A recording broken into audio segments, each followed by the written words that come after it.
ଆପଣ ରାଗକୁ ନିୟନ୍ତ୍ରଣ କରିପାରୁନାହାନ୍ତି କି?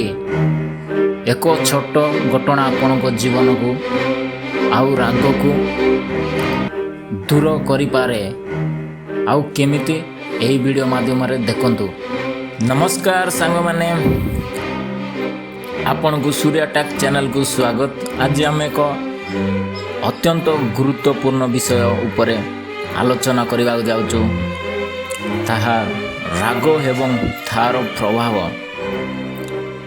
ଚାଲନ୍ତୁ ସାଙ୍ଗମାନେ, ଭିଡ଼ିଓଟି ଷ୍ଟାର୍ଟ କରିବା ପୂର୍ବରୁ ମୋର ଗୋଟିଏ ରିକ୍ୱେଷ୍ଟ, ସାଙ୍ଗମାନେ ଯେଉଁମାନେ ନୂଆରେ ଆସିଛନ୍ତି ଚ୍ୟାନେଲଟି ଗୋଟିଏ ଲାଇକ୍ ଏବଂ ଗୋଟିଏ ସବସ୍କ୍ରାଇବ୍ କରନ୍ତୁ, ଯାହାଫଳରେ ମୋତେ ଗୋଟିଏ ଏ ଭିଡ଼ିଓର ମୋଟିଭେସନ୍ ମିଳିବ। ଚାଲନ୍ତୁ ଭିଡ଼ିଓଟି ଷ୍ଟାର୍ଟ କରିବା। ରାଗ କ'ଣ? ରାଗ ହେଉଛି ଏକ ଶକ୍ତିଶାଳୀ ଭାବନା ଯେଉଁଥିରେ ଆମେ ଅନେକ ପରିସ୍ଥିତିରେ ଆତ୍ମନିୟନ୍ତ୍ରଣ ହରାଇଥାଉ। ଆମେ ଭାବିଥାଉ ମୁଁ ଠିକ୍ ଏବଂ ଅନ୍ୟମାନେ ଭୁଲ, କିନ୍ତୁ ଏହି ଭାବନା ବହୁତ ଦିନ ଧରି ରହେ ନାହିଁ। ଅନେକ ସମୟରେ ଆମେ କ୍ଷମତା ରଖିଥିଲେ ଏକ ସମ୍ପର୍କ, ଏକ ସୁଯୋଗ, ଏକ ଜୀବନ ଉଦ୍ଧାର କରିପାରିଥାଉ। ଚାଲନ୍ତୁ, ରାଗର ପ୍ରଭାବ କେମିତି ପକାଇଥାଏ। ରାଗର ପ୍ରଭାବ, ରାଗିଲେ ବନ୍ଧୁତ୍ୱ ଏବଂ ସମ୍ପର୍କ ନଷ୍ଟ ହୋଇପାରେ। ଏହା ଶାରୀରିକ ଏବଂ ମାନସିକ ଚାପ ପକାଇଥାଏ।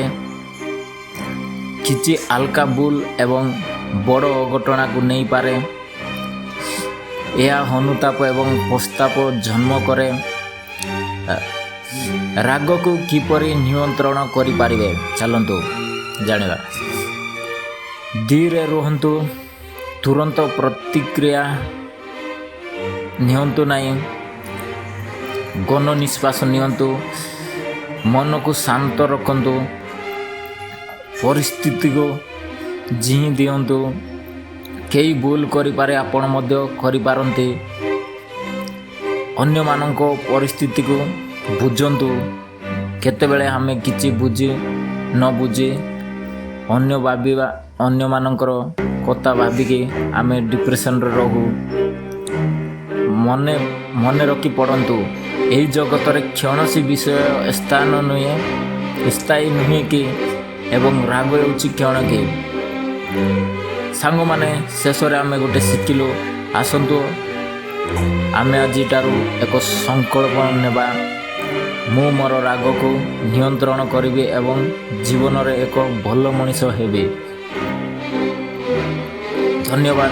ଏପରି ମନୋଜ୍ଞ ପ୍ରେରଣାଦାୟକ ଭିଡ଼ିଓ ପାଇଁ ସୂର୍ୟା ଟେକ୍ ଚ୍ୟାନେଲକୁ ସବସ୍କ୍ରାଇବ୍ କରନ୍ତୁ ଏବଂ ଲାଇକ୍, କମେଣ୍ଟ ଏଣ୍ଡ ସେୟାର କରି ଆମ